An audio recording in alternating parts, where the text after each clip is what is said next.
సరికొత్త ఆవిష్కరణలు ప్రపంచాన్ని మార్చాయని తెలంగాణ సీఎం రేవంత్ రెడ్డి తెలిపారు.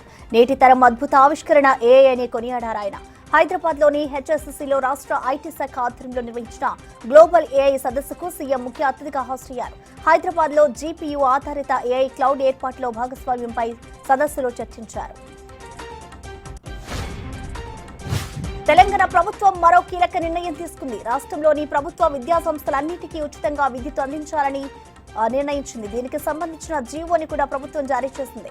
ఉపాధ్యాయ దినోత్సవం సందర్భంగా డిప్యూటీ సీఎం భట్టి విక్రమార్క ఈ ప్రకటన చేశారు.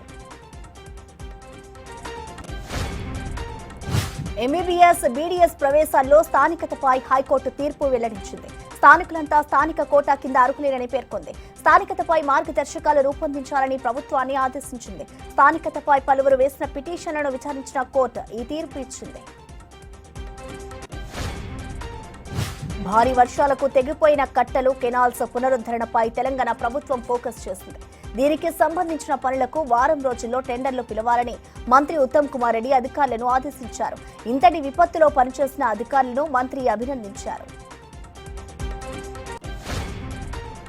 BRS IT cell head Konatham Dilip ను పోలీసులు అరెస్ట్ చేశారు. సోషల్ మీడియాలో ప్రభుత్వంపై అసత్య ప్రచారం చేస్తున్నారని సీసీఎస్ పోలీసులు అదుపులోకి తీసుకున్నారు. విద్వేషాలను రెచ్చగొట్టే విధంగా సోషల్ మీడియాలో ప్రచారం చేస్తున్నారని ఆయనపై ఫిర్యాదులు నమోదయ్యాయి. వైసీపీ నేత శాసనమండలి సభ్యుడు లేళ్ల అప్పిరెడ్డి అరెస్ట్ అయ్యారు. టీడీపీ కార్యాలయంపై దాడి కేసులో అప్పిరెడ్డిని గుంటూరులో పోలీసులు అరెస్ట్ చేశారు. అనంతరం అప్పిరెడ్డిని మంగళగిరిని తీసుకొస్తున్నారు. ఈ కేసులో మరికొందరు వైసీపీ కీలక నేతలను అరెస్ట్ చేసేందుకు పోలీసులు సిద్ధమయ్యారు. వైసీపీ నేత మాజీ ఎంపీ నందికం సురేష్ కు కోర్టు 14 రోజుల రిమాండ్ విధించింది. దీంతో ఆయనను గుంటూరు జిల్లా జైలుకు తరలించే అవకాశం ఉంది. టీడీపీ కేంద్ర కార్యాలయంపై దాడి కేసులో సురేష్ ను ఈ ఉదయం పోలీసులు అరెస్ట్ చేశారు.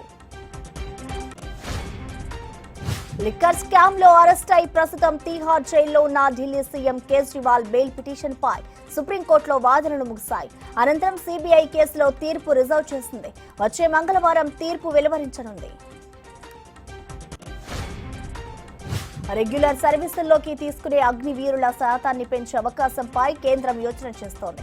ప్రస్తుత నిబంధనల ప్రకారం 25% మందిని మరో 15 ఏళ్ల పాటు రెగ్యులర్ సర్వీస్లో కొనసాగిస్తారు.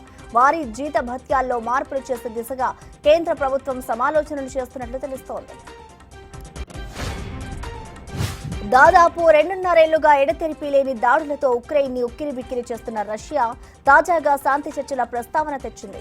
భారత్, చైనా, బ్రెజిల్ దేశాలు మాస్కో, కీవ్ మధ్య శాంతి చర్చలకు మధ్యవర్తిత్వం వహించగలవని రష్యా అధ్యక్షుడు పుతిన్ పేర్కొన్నారు.